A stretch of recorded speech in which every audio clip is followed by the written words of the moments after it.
At salamat sa Panginoon. Muli po, mga minamahal na kababayan, inyo pong lahat magandang gabi po. At narito na naman po kami upang maglingkod sa Panginoon ng maibahagi po at maipahayag po yung mabuting balita, salita ng Panginoon na nakalagay po sa mga kasulatan. Pagkat ito po napakahalagang bagay na mapakinggan po. Kaya salamat sa Panginoon sa lahat ng kabutihan niya po sa atin sa araw-araw, sa pag-iingat niya po sa atin, kalakasan, kapayapaan, kaligtasan, sa lahat ng mabuting bagay na grabe. Salamat sa Panginoon. Mapuri naman ang kanyang pangalan. Ay nagpapakailangan sa pangalan. Muli po sa inyo po lahat, inaniyan po namin kayo. Hindi na po at samahan niyo po kami na ating gulay-gulayin po. Karalan po natin, bilita po ng Panginoon. Alamin po natin kung ano po ba yung kalooban ng amang nasalangit. Sapagkat sabi nga ng ating Kristo Kristo, kung sa aklat po ng Mateo, Lunatang 7, Lunatang 21, ay hindi ang bawat nagsasabi sa akin, Panginoon ay papasok sa kanila. Damit kundi yung gumawa sa kalooban ng amang. Napakalinaw po, gumaganap po. Kaya ganapin po natin kung ano yung kalooban ng amang nasa langit. Kaya muli po, Brother Rayban dito at ating tama, Brother. Muli po mga kababayan, mga minamahal, narito po muli kami upang patuloy na magpahayag ng salita ng Diyos para po sa lahat ng tao, sa mga nagnanais, naghahanap ng katotohanan. Sa biyaya po ng Panginoon, sa tulong ng Diyos, halina po kayo, tayo po'y patuloy na mag-aral, magsiyasat, at patuloy na magbulay-bulay ng salita ng Diyos upang tayo'y patuloy na matuto at nawa patuloy tayong ingatan ng Diyos sa ating pag-aaral, ilayo tayo ng Panginoon sa maling diwa, maling unawa at maling aral. Halina po kayo mga kababayan, tayo po ay patuloy na makinig ng banal na salita ng Diyos dito po sa patuloy na programa ng Panginoon. At ito po ay sa page na ang bagong daan, Kaya halina po kayo at tayo po ay patuloy na magsiyasat ng katotohanan. God bless po sa inyong lahat mga kapatid. Salamat sa Panginoon na napakabuti. Napakahalaga po at mabuti na ating po paglingkuran ng Panginoon. Napakabuti po. Yung ating pinag-aaralan kagabi matungkol po sa aral, napakahalaga po nun. Maaral po. Kasi doon po sa aral po tayo magkakaroon ng kalayaan, lalo-lalo na po yung kaligtasan. Ang kaligtasan dun sa tamang aral lang. Yung sabi nga, huwag mong babawasan, huwag mong dadagdagan ng salita. Sapagkat ang salita po ng Diyos ko, huwag po yun. Sure na po yun. Kaya huwag na po natin ibahin. At dito po sa aklat po ng mga kawikaan, kabanatang 4, talatang 23, patuloy po, na may binabanggit po rito. Ang sabi po rito, sa talatang 23, ng aklat po ng mga kawikaan, kabanatang 4, ingatan mo ang iyong puso ng buong sikap, sapagkat dinadaluyan na ang buhay. Iwalay mo sa iyong ang masamang bibig at ang mga suwain ng labi ay ilayo mo sa iyo. Tumingin matuwid ang iyong mga mata at ang iyong mga talupag mata ay tumingin matuwid sa harap mo. Papananatagin mo ang landas ng iyong paa at mga tatag ang lahat ng iyong lakad. Huwag kang lumiko sa kanan o sa kaliwa man. Iiwalay mo ang iyong paa sa katalangan. Kalangat na ito. Ito po'y napakaganda. Ito po'y paalala na naman po. Sabi po rito, huwag kang lumiko sa kanan o sa kaliwa man. Huwag sa kanan, huwag sa kaliwa. Parang ibig sabihin, diretso yung paglalakad. Diretso yung tinatahak na langdan.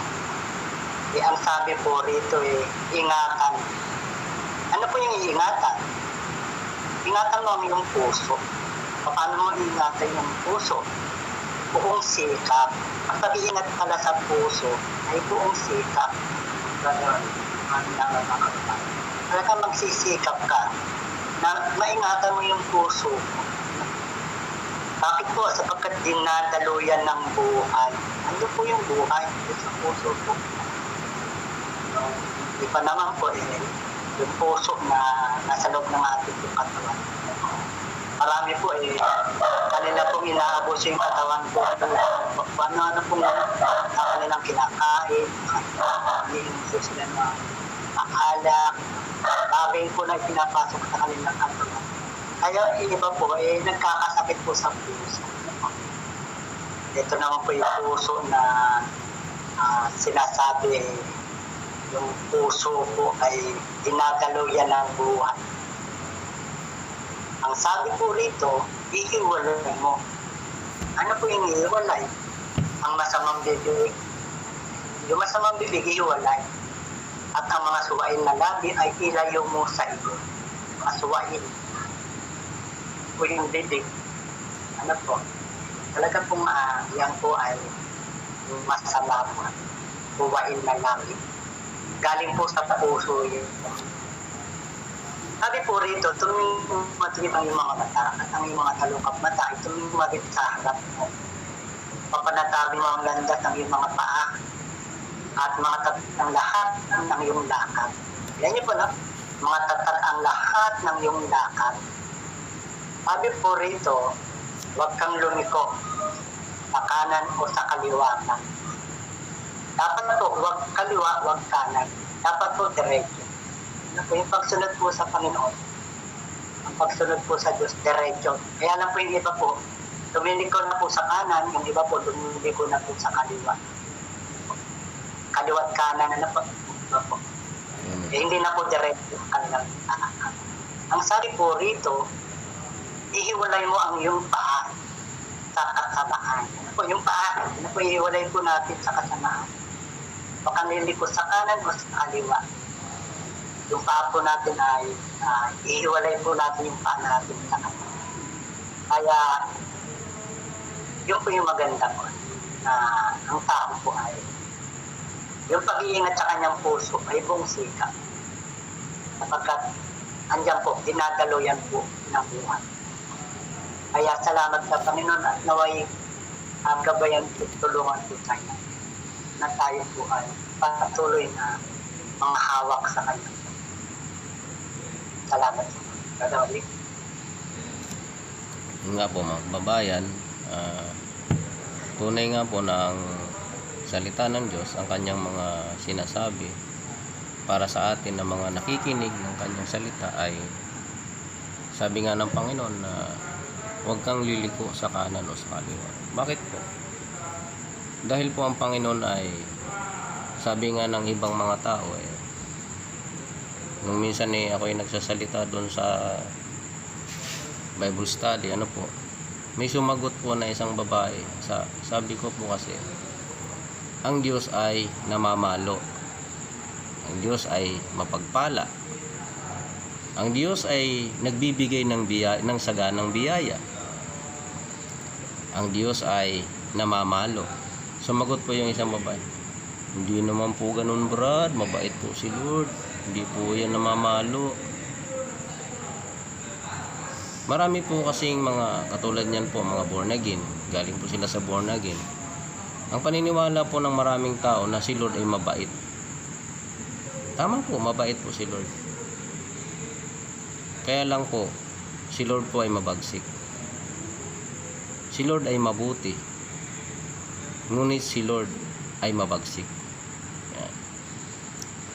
Mabuti po ang Diyos Ang Diyos ay mabuti, sagana sa kagandahang loob, mapagbiyaya. Kanino po siya mapagbiyaya? Ano po? Basahin po natin. Kasi marami pong, kaya nga sabi ng Panginoon Kristo siya ay nagpapaulan sa mabuti at masama. Yan. Ang Diyos po nagpapaulan sa mabuti at masama. Pinapakain niya yung mga masasama. Bakit po? Kasi ayaw ng Diyos na ang tao ay mapahamak. Binibigyan ni Lord ng pagkakataon ng mga tao na manumbalik. Manumbalik. Kaya nga sabi, manumbalik kayo sa akin. Magsibalik kayo sa aking saway. Basahin po muna natin. May sinabi po kasi dito sa aklat ng awit na yung natatakot sa Panginoon, ano po? Natatakot sa Panginoon. Basahin po natin dito, ano po? Dito sa Kapitulo 25 ng awit, talatang 12. Ang sabi rito, anong tao siya na natatakot sa Panginoon? Siya ang tuturuan niya ng daan na kanyang pipiliin. Ayan po. Dito po, ang Diyos ay tuturuan niya yung tao na natatakot sa Kanya. Ayan. Pero lahat po tayo tinuturuan ng Diyos eh. Lahat po ng tao tinuturuan ng Diyos. Sabi kasi doon sa aklat ng Isaias na tuturuan silang lahat ng Diyos. At malaki ang magiging kapayapaan ng iyong mga anak. Kasi po, ang tao po kasi, kung sumusunod lang sa Diyos ang tao, wala pong digmaan eh. Wala pong patayan. Walang galit ang kapwa, ang tao sa kanyang kapwa. Kasi, ang iiral po sa kanya, takot sa Diyos eh. Hindi siya gagawa ng masama sa kanyang kapwa. Kung bakit maraming tao na gumagawa ng masama, kasi nga po, hindi sila natatakot sa Panginoon. Hindi natatakot sa Panginoon ang tao. Dapat ang tao ay may takot sa Diyos. Sabi nung pari, narinig ko yung pari, nagmimisa. Nagsisimba ako dati. Sumasamba ako dati. Sumisimba. Nagsisimba ako dyan sa Romano eh. Ha? Sabi nung pari, ito namang mga magulang na ito, bakit naman gagamitin ninyo ang si Lord? Ba't gagamitin ninyo ang Panginoon na panakot sa inyong mga anak? Sasabihin ninyo, matakot ka sa Diyos. Wag ganun, sabi ng pare. Wag daw gamitin ang Diyos na ipanakot sa iyong mga anak. Ay depende po yun sa gagamiting pananakot. Baka naman sabihin, nandiyan na si Lord. Mali po yun. Pero yung sinabi ng pare, wag daw gamitin yung Diyos na ipanakot sa mga tao. Grabe. Yan yung mga mangangaral na puro kabulaanan ang nasa bibig. Kabulaanan ang mga sinasabi. Samantalang dito po, ayon sa nakasulat, dito po basahin natin. Dito po. Babasahin po natin sa isa pang talata dito sa aklat ng awit, sa Kapitulo 112 o 112, ano po. Basahin po natin sa talatang 1. Yan. Purihin ninyo ang Panginoon. Mapalad ang tao na natatakot sa Panginoon at naliligayang mainam sa kanyang mga utos.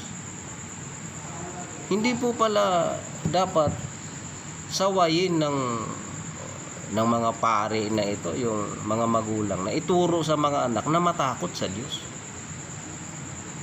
Kaya nga marami sa kanilang mga miyembro, maraming masasamang tao. Bakit? Nasa tagapagturo po yan eh. Pag ang tagapagturo nakikinig sa kasinungalingan, lahat po ng mga nakikinig sa kanya ganun po ang mangyayari dyan. Puro kasamaan ang aral, hindi ayon kay Kristo, hindi ayon sa Diyos. Kasi ang aral po ng Panginoon, mapalad ang tao na natatakot sa Panginoon, na naliligayang mainam sa kanyang mga utos. Ayan. Ito namang ibang Christian na born again, hindi naman ganun si Lord. Hindi po siya namamalo kasi mabait po si Lord. Huwag pong ganun ang sasabihin nyo, Brad. Para ba siyang, kung pakikinggan mo, yung tao na yun may malasakit sa Diyos. Pero mali po yung kanyang pagkaunawa. Tama po, napakabuti ng Diyos eh. Ngunit, ang Diyos ay mabagsik. Kanino po siya mabagsik? Basahin po natin yung Roma, ano po? Roma. Basahin natin ang Roma. Dito sa Roma, dito sa talatang 22. 11:22 ng Roma. Sabi rito, masdan mo nga ang kabutihan at ang kabagsikan ng Diyos. Ang kabagsikan ay sa nangahulog. Datapwat ang kabutihan ng Diyos ay sa iyo kung mamamalagi ka sa kanyang kabutihan. Sa ibang paraan, ikaw man ay puputulin. Tingnan nyo po. Hindi po sa lahat ng panahon masasabi mo nga, oo nga, talagang mabuti po ang Diyos. Kasi yung kanyang salita, tinutupad niya. Pag hindi sumusunod ang tao, ang sabi niya, ang hindi sumampalataya ay parurusahan. Parurusahan po talaga. Tapat po kasi yung salita ng Diyos. Bawat salita ng Diyos ay subok. Hindi po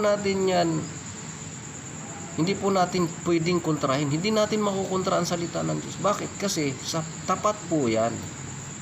Kung ano yung kanyang sinasabi, mangyayari po yun. Binasa po natin kagabi. Tunay na kung ano ang aking iniisip ay siyang mangyayari. Kung ano ang aking ipinanukala ay siyang mananayo. Binasa po natin yung kagabi, mga kapatid. Mananayo po kung ano yung ipinanukala ng Diyos. Ipinanukala niya na ang mga masasama ay tatanggap ayon sa kanyang gawa.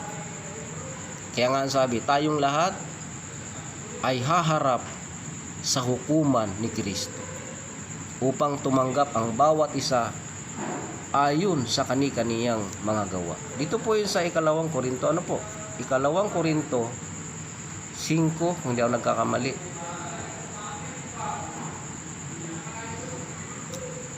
Dito po sa talatang 10, ano po? Sapagkat tayong lahat ay kinakailangang mahayag sa harapan ng hukuman ni Kristo upang tumanggap ang bawat isa ng mga bagay na ginawa sa pamamagitan ng katawan ayon sa ginawa niya, maging mabuti o masama. Ayan o, tatanggap bawat isa ayon sa kanyang ginawa. Kaya bungap ang lahat po ng gawa ng tao, may ganti po yan. May ganti po yan galing sa Diyos. Kung mabuti ang iyong ginagawa, mapalad ka. Kung ikaw ay natatakot sa Diyos, mapalad ka. Yun po ang sabi. Mapalad ang tao na natatakot sa Panginoon at naliligayang mainam sa kanyang kautusan. Marami po kasing tao walang panahon sa salita ng Diyos. Mahirap basahin yung Bible na yan, nakakasira ng ulo yan. Ay wala. Hindi nyo po malalaman kung ano ang tunay na pagkatakot sa Panginoon. Kung ano ang tunay na aral ng Diyos. Mananatili na lang po tayong bulag. Ano po? Kasi marami pong mga bulaan sa ating panahon. Maraming bulaan ng mga mangangaral sa ating mundo na naghihikayat, nagliligaw, nagdadala ng masamang aral sa tao. Karamihan po hindi mabuting aral ang dala. Kasamaan, pananamantala, pagpapayaman ng ginagawa. Marami po Makikita natin ngayon yung mga nagtatayo ng relihiyon. Puro pagpapayaman ang ginagawa. Impok ng pera, kulimbat ng kulimbat sa mga miyembro. Ang iba namimili pa ng eroplano, magagarang sasakyan. Napakasarap ng buhay. Pero masarap ba ang buhay ninyo sa langit o sa harapan ng Diyos pagdating ni Kristo? Hindi po Dahil ang Diyos ay humahatol ayon sa gawa ng bawat tao. Kahit ano pang sabihin ninyo na pinagpala kayo ng Diyos, nasaan yung pagpapala na ibinigay sa inyo ng Diyos? Ipinamamahagi nyo ba? Sa aklat nga ng mga gawa yung mga alagad ng Panginoon Kristo nangagkaisa sila nangagtipon sila, nagtitipon sila, nagkaisa sila. Para saan? Yung kanilang mga pag-aari ay hindi nila sarili. Ipinamamahagi nila sa mga nangangailangan, sa mga dukha. Kayong mga pastor dyan, nagagawa nyo ba yan? Nagpapakabundat lang kayo sa kayamanan. Nagpapakasagana kayo sa kayamanan sa mundong ito. Ang sabi ng Panginoon Kristo, yung di po ba yung isang mayaman na lumapit sa kanya. Sabi nung isang mayaman, Panginoon, anong gagawin ko para ako'y magkamit ng buhay na walang hanggan? Anong sabi ng Panginoon Kristo? Ipagbili mo ang iyong mga ari-arian at ipamigay mo sa dukha. At magkakaroon ka ng kayamanan sa langit. Halika, sumunod ka sa akin.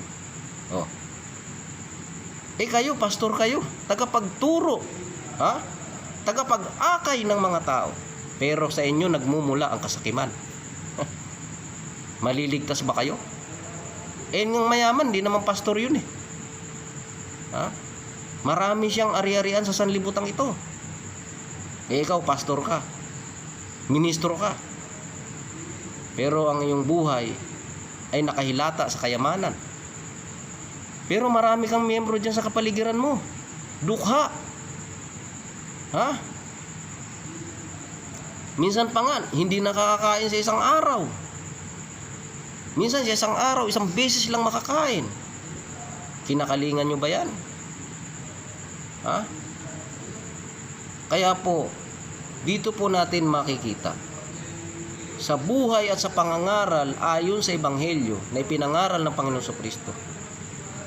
Tunay po na yung mga pastor na nagpapakabundat sa kayamanan, hindi po yan tunay na pastor ni Kristo. Hindi po yan tunay na mga lingkod ni Kristo. Yan po ay mga bulaang pastor. Kaya nga po ang aral nila, ang daming mali. Sapagkat sila'y mga bulaan at hindi sa katotohanan. Ngayon, basahin ko po muli Dito po, basahin po natin muli yung dito naman po sa 128 po. Dito sa talatang 1. Mapalad ang bawat isa na natatakot sa Panginoon na lumalakad sa kanyang mga daan. Ayan. Kaya talaga pong yung taong may takot sa Diyos mapalad. Pero yung mga pastor na walang takot sa Diyos, ang ginawa ay magpapakabundat sa kayamanan sa mundong ito. Hindi po kayo maliligtas. Tunay po yan. Sapagkat kayo po ay naglilingkod-lingkuran. Kaya nga ang sabi doon sa mayaman, mahirap makapasok sa karya ng langit ang isang taong mayaman. Kayo pa kaya, kayo leader. Gamit ninyo pangalan ng Diyos. Ginagamit ninyo ang pangalan ng Diyos para sa pagpapayaman. Kulimbat ng pera. Sa mga miyembro. Mag-impok ng pera kung saan-saan. Hindi nyo po madadala sa libingan yan. Kaya po, ang sabi ng Panginoon Kristo, anong pakikinabangin ng tao? Basahin po muna natin ito sa Mateo. Basahin po natin yung Mateo Mateo 16 talatang 25. Ang sabi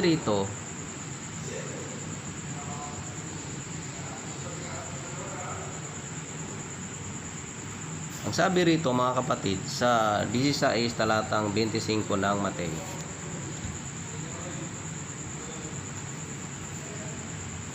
Sapagkat ang sinumang mag-ibig, iligtas ang kanyang buhay, ay mawawalan nito. At ang sinumang mawalan ng kanyang buhay dahil sa akin, ay makakasumpong niyaon. Ayan. Sapagkat ano ang pakikinabangin ng tao kung makamtan niya ang buong sanglibutan at mawawalan siya ng kanyang buhay? O ano ang ibibigay ng tao na katumbas ng kanyang buhay? Ayan. Ayan, nagpapayaman ka ng husto, pastor ka. Wala ka nang ginawa kundi magtayo ng eskwelahan. Bumili ng mga lupa, mga building, nagtayo ng bangko, kung saan, mga negosyo. Ililigtas ka ba ng mga pera na yan? Hindi po makayang magligtas yan. Dahil hindi po kayang bayaran ng salapi ang kaligtasan. Hindi po kayang bayaran ng salapi ang kaligtasan. Dahil ang sabi ng Panginoon Kristo, ano ang ibibigay mo sa Diyos upang ikaw ay maligtas? Kaya mo bang bayaran ng salapi ang kaligtasan? Hindi po. Kaya kami po'y patuloy na naghihimok sa bawat tao. Lalong-lalo na po sa mga naliligaw ng mga pastor na ito. Magsuri po kayo. Suriin niyo po kung tunay ba ng inyong sinasamahan ay mga lingkod nga ng Diyos. Kaya kami po'y patuloy na naghihimok sa lahat. Magbulay po tayo ng salita nito. Patuloy po tayo na makinig ng katotohanang aral ayon sa aral na nasusulat. God bless you po. Yun nga po, ano po. Kaya nga po, talaga po napakarami na po mga reliyon napapakilala. Kikita niyo, napakarami po mga leader po, mga pastor, napakayaman po. Malalaki yung mga bahay po nila, maraming mga lupain, mga sasakyan na sinasabi ng ating kapatid. Nakikita naman po natin yan. Tapos yung iba po mga member po nila, minsan naglalakad na lang para makasamba. Yung iba kung ano lang maisuot. Pero yung mga leader po nila, mga pastor, grabe na po, nakakotse. May mga iba, may mga talagang mga kasama po, mga nakapaligid po ng Brother Orly. Tingnan niyo po sa aklat po ng unang Timoteo. Kabanatang 6, talatang 9. Patuloy po, ang sabi po rito, na dapat ang mga nagsisipag-nasang yumaman ay nangahuhulog sa tukso at sa silo at sa maraming mga pitang angal at nakasasama na siyang naglulubog sa mga tao sa kapahamakan at kamatayan. Tingnan niyo po, no? Talaga po marami po mga mayayaman po ngayon. Pati mga leader po ng mga reliyon, napakayaman na po. Katulad po nung nandun po sa Roma. Napakayaman na, brother. Bilyon ata pera na.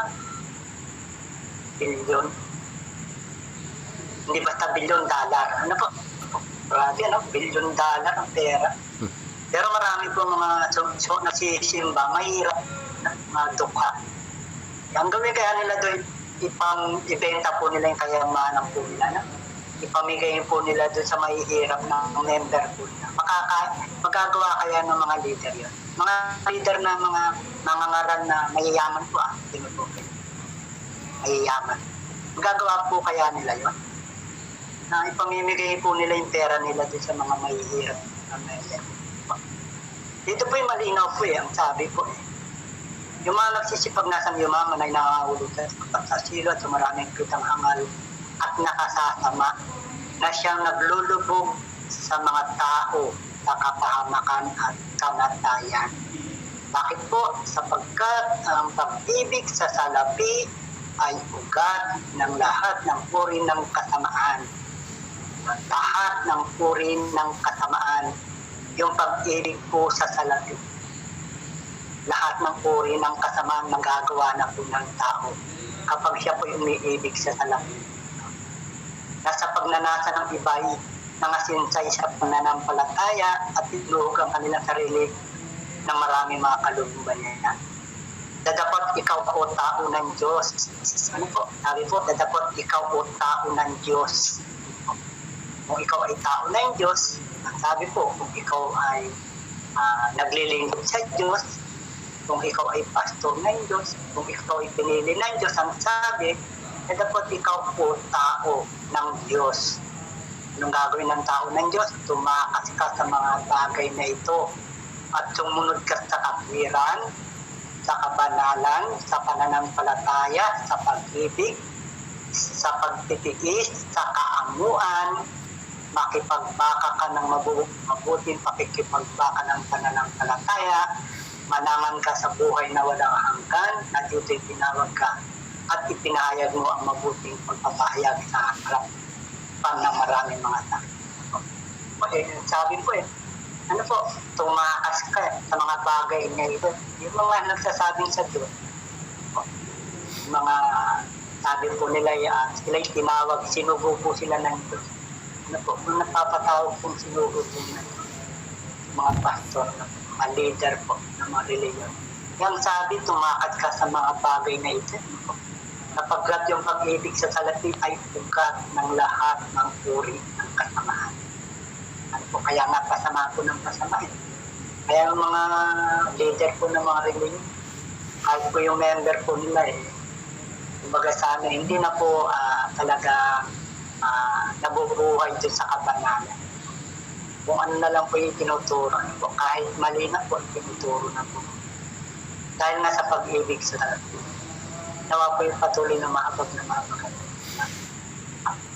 Naway magsubo po ang Panginoon. Nanghubog po siya na marami pong mga subok at tapat na magkagawa na maglilikod sa kanya ng buong puso at may pagpapakula pa. Kaya salamat na po. Mapuri pa ang Panginoon. Kagawali. Yun nga po mga kababayan.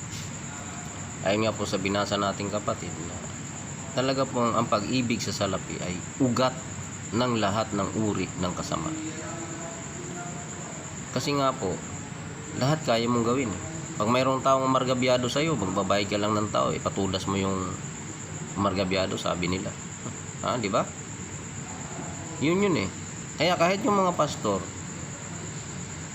dahil sa pag-ibig sa salapi, kung ano na lang kayang gawin. Ano po? Ayaw na nilang manatili sa salita ng Diyos. Basta ang mahalaga sila ay nakasandal na sa kanyamahan.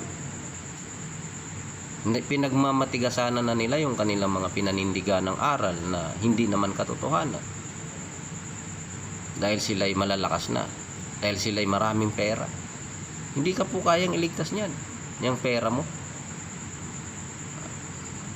Hindi ka kayang iligtas niyan. Dahil ang magliligtas sa atin, ang Panginoong Jesucristo. Nang sabi dito sa 2 Korinto, yung magliligtas sa atin ay yung mayaman na nagpakadukha. Kasi kung tutuusin po, kaya po ng Panginoong Jesucristo talaga na maging mayaman nung siya bumaba sa lupa. Ano po, mga kapatid? Nang sabi rito sa 2 Korinto, 2 Korinto 8 talatang 9. Sabi rito, sapagkat nalalaman ninyo ang biyaya ng ating Panginoong Hesukristo, na bagaman siya'y mayaman, gayon may nagpakadukha dahil sa inyo, upang sa pamamagitan ng kanyang karukhaan ay magsiyaman kayo. Ayan. Kaya ito pinanghahawakan nito ng mga pastor. Na ang gusto pala ni Lord, sila yumaman, magpakabundat sa kayamanan. Yumaman po Ang sabi, nais ng Panginoon Jesucristo na magsiyaman kayo. Pero ano po ba yung pagyaman? Kasi, mayroon po kasing pagyaman na naging sakim. Kasi talaga naman po pwede kang payamanin ng Diyos Kaya lang nakalagay sa aklat ng gawa na yung kanilang mga pag-aari ay hindi nila inaring sarili, kundi sa pangkalahatan. Pero itong mga leader ng mga pastor, mga leader ng mga ano ngayon, mga samahan talagang sariling yung pag-aari. Wala siyang pakialam sa mga may hirap niyang membro. Mag-pray kayo. Pagpapalain kayo ni Lord. Tingnan nyo ako. Tricycle driver lang ako dati. Ngayon, ito, pinagpala ako. Sabi ng isang pastor. Grabe. Nagpe-preach siya sa Facebook. Ina-upload doon sa group na ginawa ko. Sabi niya, Nakita nyo, yung isang tricycle driver dati, ngayon ay pinagpala ni Lord, naging pastor, gano'n. Di ba? Sipin nyo yan.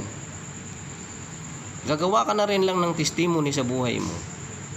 Yung testimony pa na para lang sa iyong sarili. Para yung mga tao maging tulad mo rin na sakim.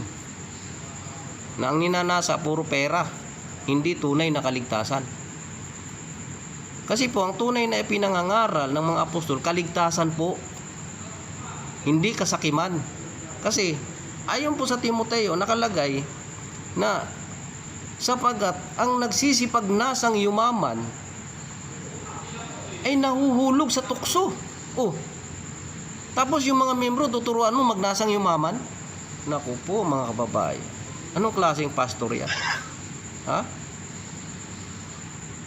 Ang iano mo yung titestimony mo sa sarili mo doon sa church na nagpipreach ka, doon sa mga tao na sa harapan mo na ikay nagpipreach. Ang ipipreach mo, ako isang dating tricycle driver at ngayon ay pinagpala ni Lord. O ano ibig sabihin nun? Yung mga tao na tinuturuan mo, pinananasa mong magsiyaman. O.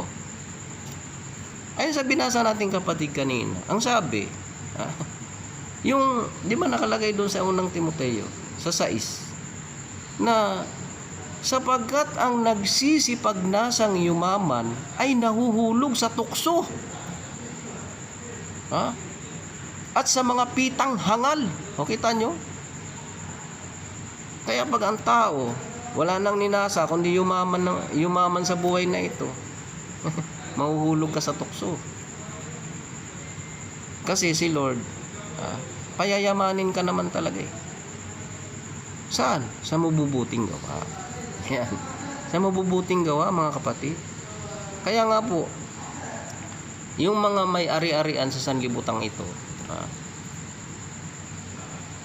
wag daw umasa sa kayamanan na kanilang tinatangkili, kundi umasa sa Diyos. Ano po, hindi para sa kanyang sarili lang yung kayamanan, na gaya ng ginagawa ng mga pastor na ito. Ano po? Kaya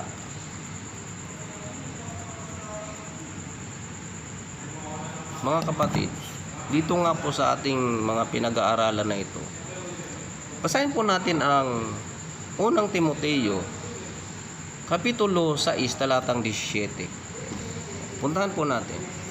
Tingnan nyo po paano ka yayaman?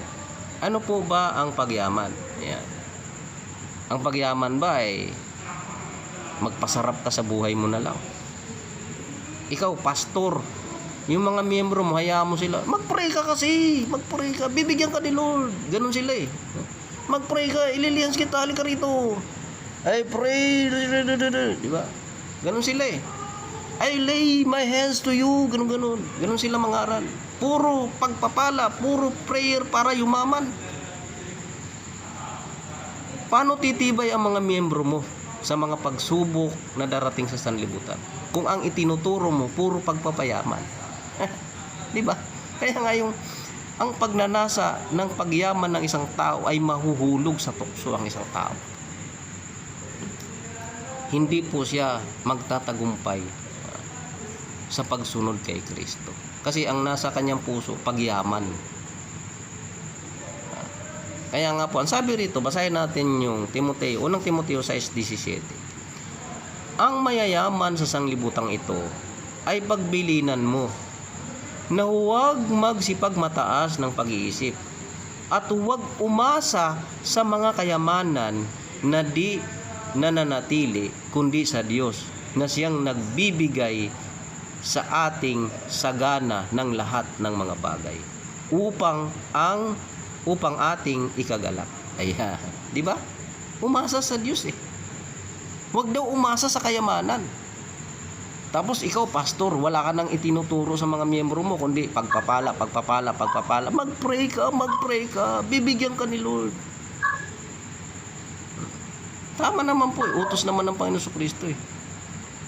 Pero mas mahalaga daw ang katawan kaysa pananamit. At ano pa? Ha? Ano pa ang mahalaga? Mas mahalaga ang buhay kaysa pagkain. Yan. Ang pagkain kasi napapanis. Kaya nga ang sabi ng Panginoon Kristo, na yung magsipagtipon kayo ng kayamanan na dooy walang magnanakaw. Hindi nagsisipaghukay ang mga manghuhukay. Ayan. Magtipon kayo ng kayamanan sa langit. Di po ba? Kaya lang itong karamihan ng mga nagtuturo ngayon, pagpapalain kayo niya sa dayo, taas niyo yung mga payong, yung mga itlog niyo, taas ninyo. Tawa naman yung mga tao. Amen. Ba? Amen sila. Pagdating sa pagpapala, amen sila. Pero pagdating sa pagpapalo, hindi naman namamalo si Lord, Brad. Ganun sila eh. Hindi po namamalo si Lord, mabait si Lord. Ayun. Walang alam sa katotohanan. Bakit? Ang tagapagturo nila ay mga bulag. Kaya nga sabi ng Panginoon Kristo, hayaan ninyo sila. Kapag bulag ang umakay sa kapwa bulag, pareho silang mahuhulog sa hukay. Yan po yan eh. Dito naman, sunod po sa kasunod na talata, sa talatang 18, na sila'y magsigawa ng mabuti. Na sila'y magsiyaman sa mabuting gawa. Na sila'y maging handa sa pamimigay. Yan. Maibigin sa pamamahagi. Kayo mga pastor, ginagawa nyo to? Ha? Tapos pagka nagbibigay kayo doon sa nasa lanta ng lahar, magbibideo pa kayo. Ito ang ating iglesia ay tumutulong sa ganitong mga nasalanta ng bagyo. At narito ang ating pinunong ministro ay nandito, namimigay ng 1 kilong bigas at may tatak ng iglesia. O, di ba? Ganon sila eh. Hindi talaga buong pusong pagtulong. Dahil naka-video pa para magpasikat, para sabihin sila'y matulungin. Ano yun? Isintabos lang po yun eh. Halagang sintimos lang yun sa kayamanan ninyo. Pakunwari lang kayong tumutulong. Sapat ba yung binigay ninyo na 1 latang sardinas, 3 latang sardinas, 2 kilong bigas? Tapos bibidyohan nyo pa, ito ang ating mga tulong at ating mga nakikita ng ating mga kapatid, gano'n. Diba? Walang kabuluhan po yan. Dahil ang tunay na pagtulong, sabi ng Panginoon Kristo, wag nang malaman ng iyong wag mong ipagsisigawan. Dahil ang sabi rito na sila'y magsigawa ng mabuti. Na sila'y magsiyaman sa mabuting gawa. Na sila'y maging handa sa pamimigay, maibigin sa pamamahagi. Ayan. Maraming pastor ngayon maibigin sa salapi, hindi maibigin sa pamamahagi. Pastor yan. Pastor. Mga pastor, mga pinuno ng mga simbahan, ng mga nagtatayo ng mga iglesia dito sa sanlibutan, nakahiga sa kayamanan. Kaya ang dapat mong ipangaral sa tao, yung pagkatakot sa Panginoon. Mapalad ang tao na natatakot sa Panginoon. Yan po ang dapat na ipangaral. Hindi yung bawat tayo mo sa pulpito, ako isang dating tricycle driver at ngayon pinagpala. Yan. Pag lumabi sa kanya, pastor, wala po kaming pambiling bigas. Mag-pray ka kasi, ililihan kita. Diba? Diba mga kababae? So, ang sabi rito, dapat maibigin sa pamamahagi. Malinaw po, kahit sa aklat ng gawa, pag binasa ninyo, nakalagay doon na yung mga kapatid ay nagkaisa, na hindi na nila sariling pag-ari yung mga ari-arian nila, kundi pangkalahatan. Ipinamamahagi sa mga lupa. Kaya ang nais ng Diyos yumaman ka. Saan? Sa pagpapakabundat, mamili ng mga ari-arian? Hindi po eh. Yumaman ka sa mabuting gawa. Yumaman ka sa pamimigay. Yumaman ka sa pamamahagi. Yan, mga kapatid. Yan ang aral eh. Yan ang aral ng Panginoon Kristo. Kaya nga sabi niya doon sa isang mayaman na lumapit sa kanya, halika, pagbili mo yung iyong ari-arian at ipamigay mo sa duka at magkaroon ka ng kayamanan sa langit. Yan po, mga kababayan.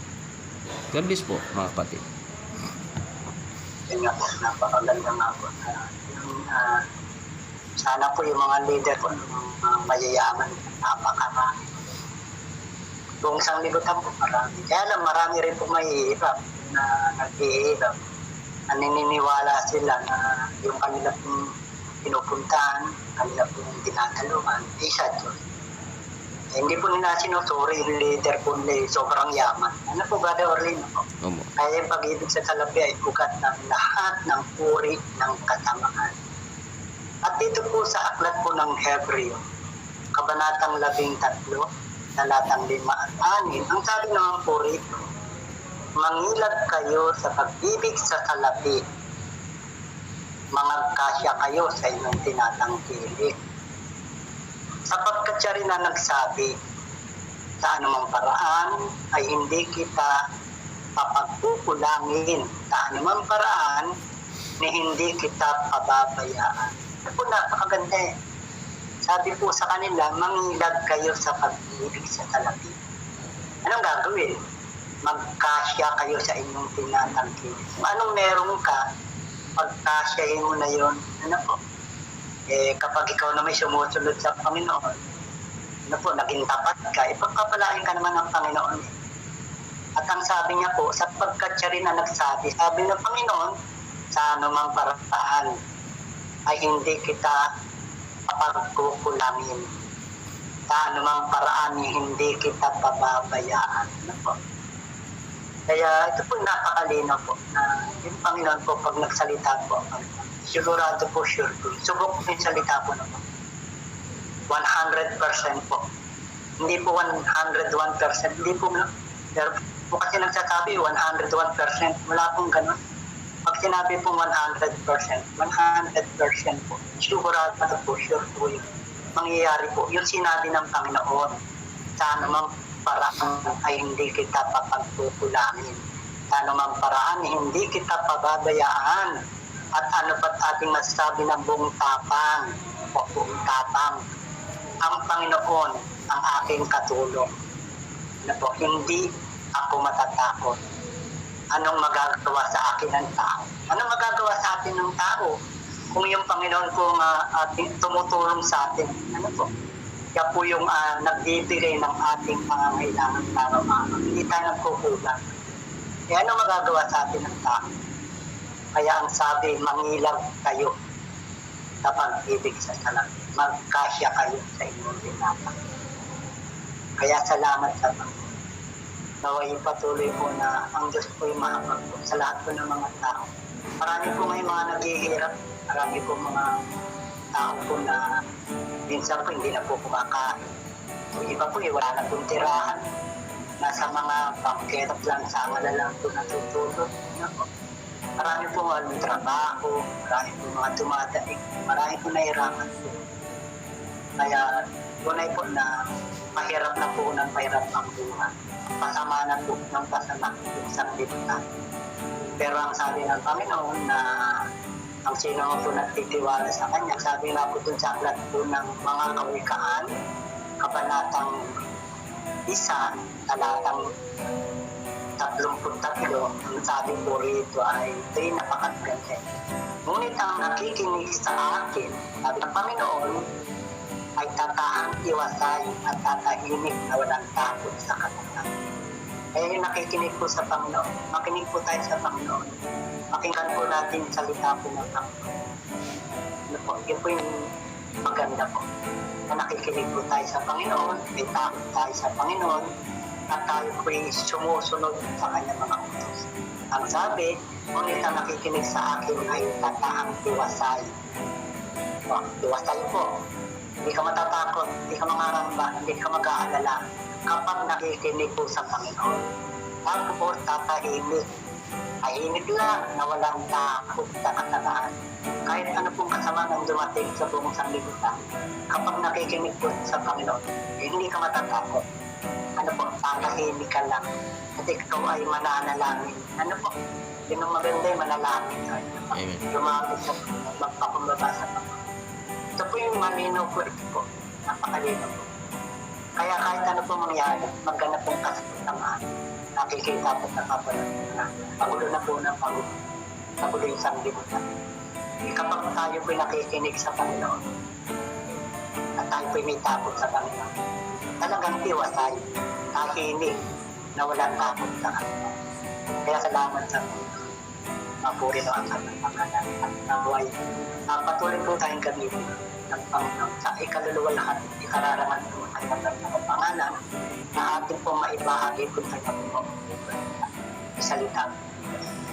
Wala pong bayad po yung salita po na yung kaligtasan po walang bayad po. Kaya lang yung iba, hindi lang po halata, para nagpapabayad na po yung iba, kasi puro pera na lang po yung sabi po, pagpapalaki kayo, pagpapalaki. Kahit na mali na po yung ginagawa, hindi na po nila pinapansin yung maling ginagawa po. Kasi nga po, pera na lang po nasa isip. Hindi po lahat, yung iba po, pera na lang na. Kaya nawal po tulungan po kayo. At muli po, sino po lahat ng mga nakinig, gano'n po, gabayan natin. Tayo po'y samahan po ng Panginoon na tayo po'y mabuhay ng alam sa kanyang alam. Brother Ibanikit, kadli po sa mga. Brother Orly. Ako po muli si Brother Orly na patuloy na naghihikayat sa bawat isa at ang amin pong panghihikayat sa bawat isa ay hindi po para sumapi kay sa amin, kundi ang nais po namin ay upang gisingin po ang bawat tao na tayo po ay magsiyasat ayon sa salita ng katotohanan, upang tayo po ay maglingkod sa Diyos na may tapat na puso, na hindi po tayo nalilinlang lamang ng mga pastor na wala nang hinangad kundi ang pagsamantalahan ng bawat tao. Mga kapatid, muli po naway sumayin yung patuloy ang pagpapala, ang biyaya ng Diyos, at naway ilayo kayo sa lahat ng masama, sa lahat po ng mga nakikinig at sa mga sumusubaybay po sa programang ito. Pagpalain po kayong lahat ng ating Panginoon. God bless po sa inyong lahat.